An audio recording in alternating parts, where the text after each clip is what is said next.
Pero ano, ang importante yung prutas.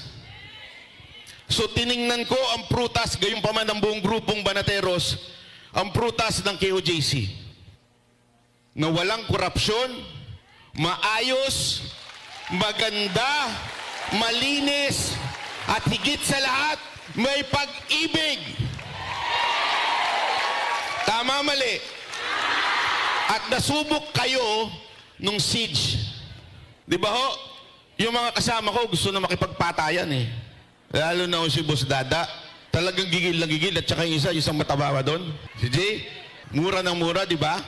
Hanggang to the point na pinagkamalan na nga nila ako yun.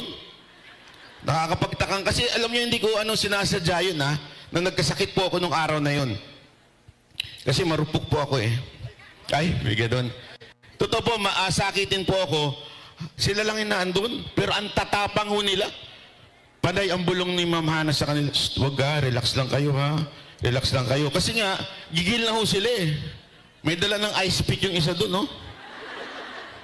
Pero ang mga taga KOJC, minahal nyo. Bakit? Eh yun din ang turo eh.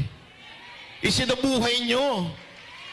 Isinabuhay ng bawat isa sa atin yun. Kaya naman din kami, mas lalo kami nakumbinsi. Hindi lang yung Glory Mountain na napakaganda, hindi lamang po yung Kingdom, pati po yung Prayer Mountain napakaganda.